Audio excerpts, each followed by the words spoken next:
Sebuah kelompok bajak laut berisikan kumpulan orang yang berlayar bersama. Dalam cerita One Piece, jumlah kru dari satu kelompok bisa mencapai puluhan, bahkan ada yang mencapai ratusan. Namun, kelompok yang menjadi fokus utama dalam ceritanya, yaitu kelompok bajak laut topi jerami, hanya memiliki 9 kru dan satu kapten. Untuk jumlahnya sendiri memang tak menentu. Hal ini dikarenakan keputusan sang kapten dan juga ukuran dari kapal mereka. Dan di setiap kelompok ada beberapa orang yang memiliki peran dan memegang posisi tertentu. Hal ini dikarenakan kemampuan mereka yang memang ahli di bidang tersebut. Kali ini Anime Multiverse akan membahas semua posisi kru yang diperlukan untuk membangun sebuah kelompok bajak laut. 本当に今から俺と戦うかそれとも Yang pertama ada kapten. Tentu saja, sebuah kelompok bajak laut pastinya memiliki seorang kapten karena sang kapten merupakan orang yang memimpin dan membentuk kelompok tersebut. Posisi ini merupakan tolak ukur kekuatan dari sebuah kelompok bajak laut. Di semua kelompok, prioritas utama mereka adalah tujuan dari kapten itu sendiri. One Piece. Biasanya, orang yang menjadi kapten memiliki kekuatan paling menonjol dari semua kru. Namun, di beberapa kelompok, ada juga kapten yang lemah. Contohnya seperti Cross Guild, di mana Buggy menjadi kapten tanpa disengaja. Selain itu, seorang kapten juga memiliki aura dan karisma yang sangat luar biasa. Nasib dari suatu kelompok bisa ditentukan dari keputusan yang diambil oleh sang kapten. Posisi ini tentunya sangat penting dan pastinya akan selalu ada di semua kelompok bajak laut. 確認を取ってこい。 Kita lanjut ke posisi selanjutnya, wakil kapten. Memang di semua kelompok bajak laut, popularitas tertinggi dipegang oleh sang kapten. Namun, keberhasilan dari sebuah kelompok bajak laut tak lepas dari peran wakil kapten. Posisi ini biasanya diisi oleh orang kedua terkuat. Namun, di beberapa kelompok, posisi ini diisi oleh kru pertama yang direkrut oleh sang kapten. Dan terkadang, mereka bukanlah orang terkuat kedua di kelompok tersebut. Kekuatan menjadi tolak ukur yang pasti untuk seorang kru menduduki posisi ini. Seperti Roronoa Zoro, Ben Beckman, Killer, Marco, dan Silver's Rayleigh. Dan di kelompok lain banyak mengalami perdebatan mengenai posisi ini. Seperti halnya di kelompok bajak laut Kurohige.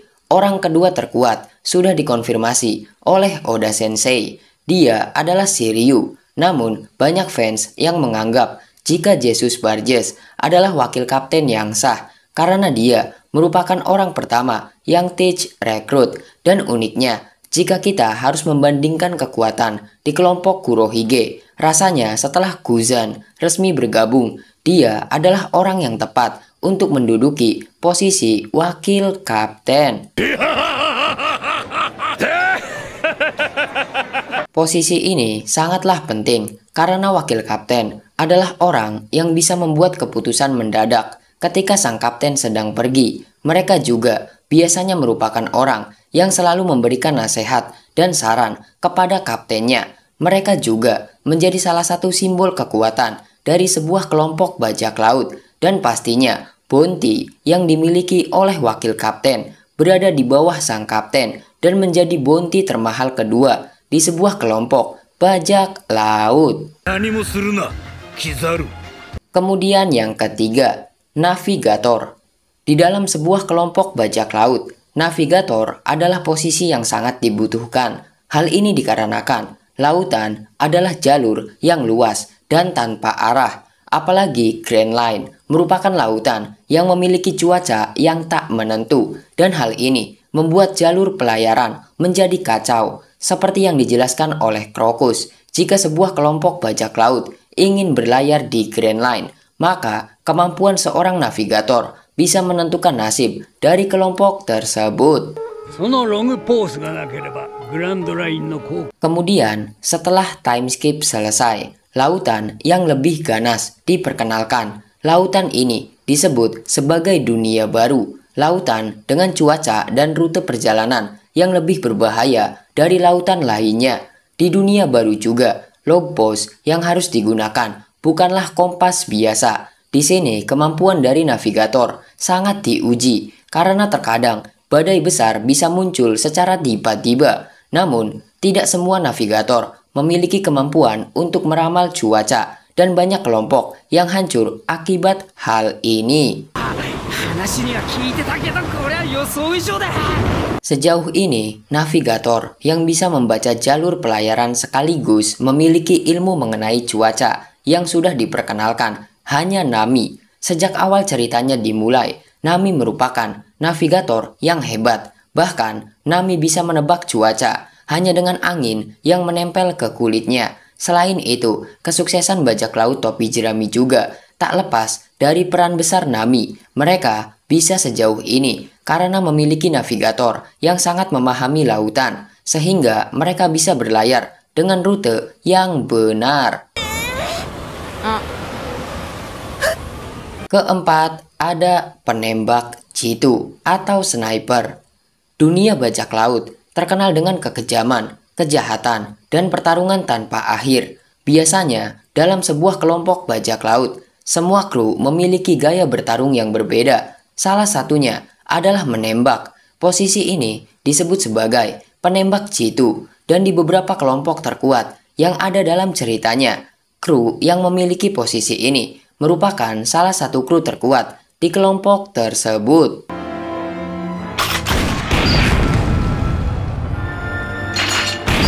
Beberapa nama yang terkenal karena kemampuan menembaknya adalah Izo, Yasop, Ben Beckman, Van Augur, dan Gad Usopp. Mereka merupakan komandan Yonko generasi lama dan baru. Walaupun sejauh ini Oda Sensei belum terlalu sering memperlihatkan aksi mereka dalam ceritanya, namun beberapa informasi mengenai kehebatan mereka sudah ditampilkan. Salah satunya adalah ketika Ben Beckman menghilangkan satu tangan dari Eustace Kid. Penembak jitu merupakan posisi yang cukup penting dalam sebuah kelompok bajak laut. Mereka sangat berguna dalam pertarungan, dan terkadang kru dengan posisi ini juga menjadi mata yang selalu mengawasi sekitar, seperti yang selalu Van Augur lakukan.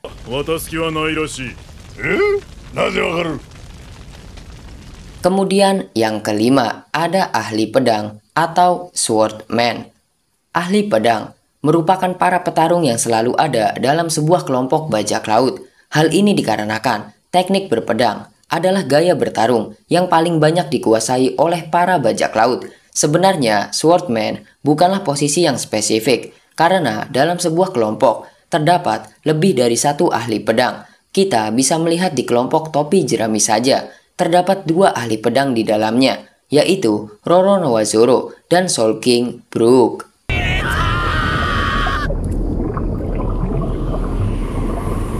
Kemudian, ahli pedang juga bisa merangkap dua posisi sekaligus, seperti Shanks, Roger, dan Rocks yang juga seorang kapten. Kemudian, Roronoa-Zoro, Silvers, Rayleigh, dan Shiryu yang juga merupakan seorang wakil kapten. Dan uniknya, ketika lautan belum memasuki era besar bajak laut, para bajak laut terkuat di masa lalu merupakan seorang ahli pedang. Kita bisa melihat Rocks di Sebek, Roger, Rayleigh, Shirohige, Shiki, dan lain-lain.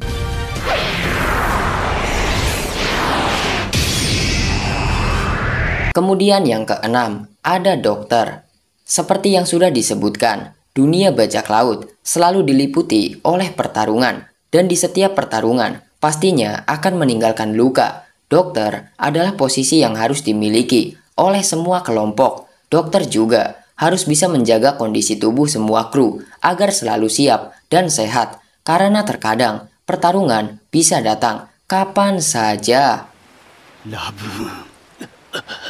Dokter adalah kru yang memiliki tugas paling berat pasca pertarungan. Selain harus menyembuhkan luka yang dia alami, dia juga harus menyembuhkan yang lain. Dan uniknya, di setiap kelompok bajak laut yang sudah diperlihatkan, dokter juga merupakan salah satu petarung andalan, seperti Crocus, Chopper, dan Marco. Bahkan ada juga yang menjadi kapten seperti Trafalgar di Waterloo.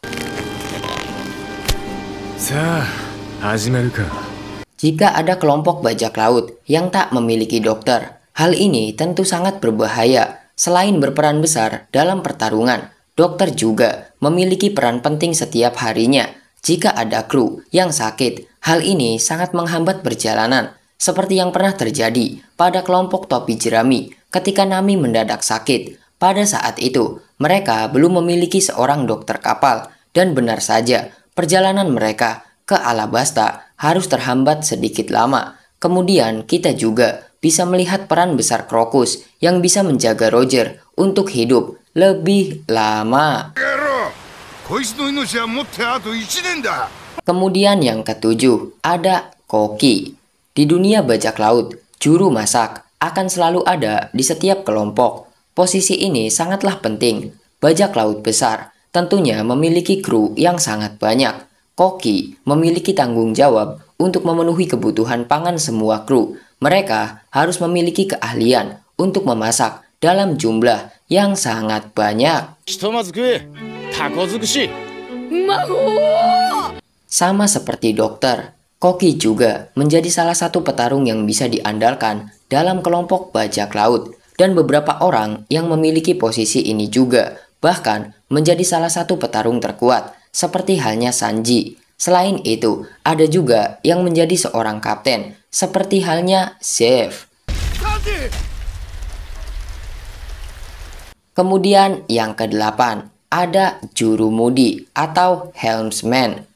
Kelompok bajak laut menggunakan kapal untuk berpetualang di lautan. Seperti yang sudah dijelaskan, lautan One Piece sangatlah berbahaya. Hal ini membuat setiap kelompok harus memiliki satu kru yang bisa mengisi posisi helmsman atau jurumudi yang handal. Walaupun navigator bisa membaca arus, cuaca, dan lain-lain, tetap saja jika jurumudi tak memiliki cukup kemampuan, mereka tak akan bisa menaklukkan rintangan yang selalu datang. Sebelum Arc Wano, kelompok topi jerami tak memiliki jurumudi resmi. Posisi ini sebelumnya dipegang oleh Franky.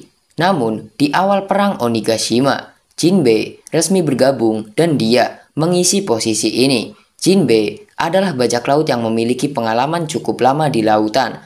Dia langsung menunjukkan skillnya. Di awal dirinya resmi bergabung dengan topi jerami.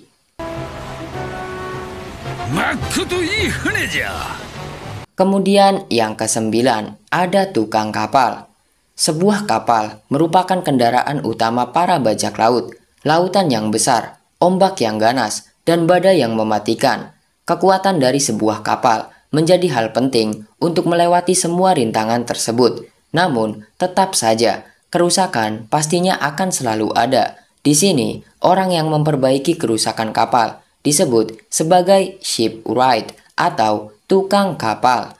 Posisi ini bertanggung jawab untuk mengurus dan memperbaiki kapal. Namun, tak semua kelompok memiliki tukang kapal yang handal. Bahkan, kelompok Roger saja masih membutuhkan jasa Tom Workers untuk memperbaiki Oro Jackson. Padahal, Roger memiliki Blue Marine sebagai tukang kapal.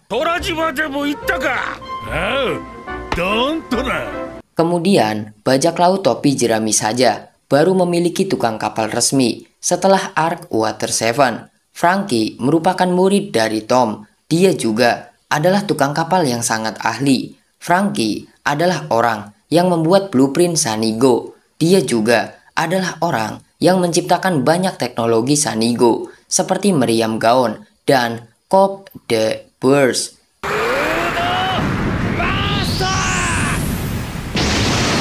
Ke-10 ada arkeolog.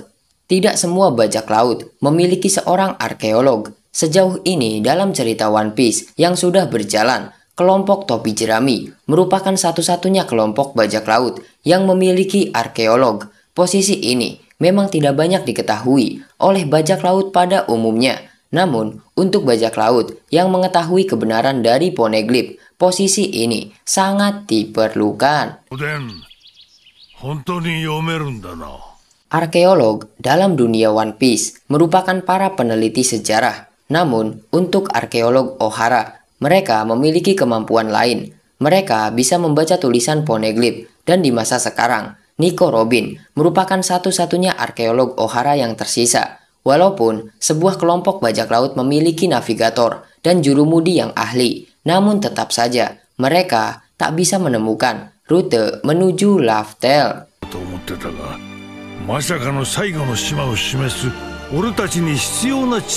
Arkeolog adalah orang yang bisa menyatukan rute setelah menerjemahkan Road Poneglyph. Namun, kelompok lain yang tak memiliki arkeolog lebih memilih cara lain untuk menerjemahkan poneglyph, seperti Big Mom yang menunggu kekuatan suku Mata Tiga bangkit. Namun, karena One Piece berfokus pada masa lalu dan sejarah yang disembunyikan, arkeolog menjadi kru yang sangat penting, apalagi untuk mereka yang ingin mendapatkan One Piece.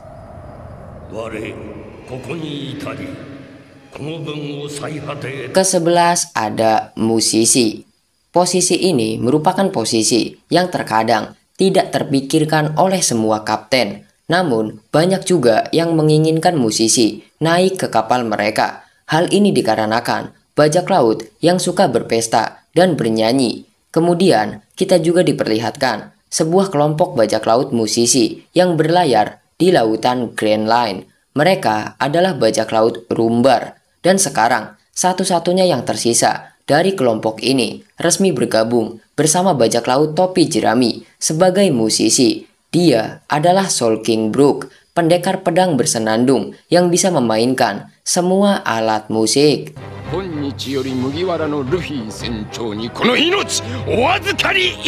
Dan yang terakhir ada informan.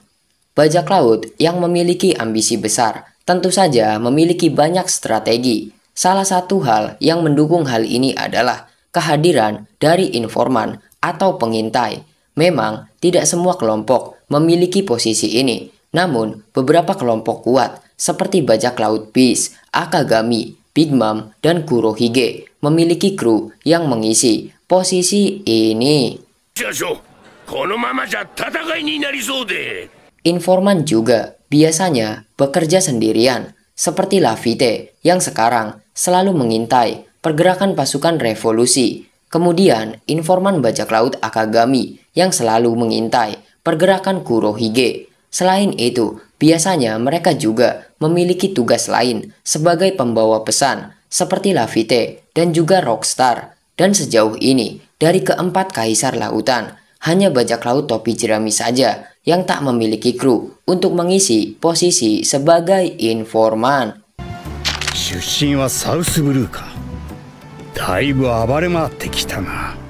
Nah, itulah semua posisi penting yang diperlukan jika kalian ingin membentuk sebuah kelompok bajak laut. Kelompok yang kuat adalah kelompok yang solid dan merupakan kelompok yang terbentuk dari kumpulan orang-orang yang menguasai keahlian di bidangnya masing-masing. Terima kasih untuk kalian yang sudah menonton video ini sampai habis. Jangan lupa untuk like, komen, share, dan juga subscribe. Sampai berjumpa di video selanjutnya.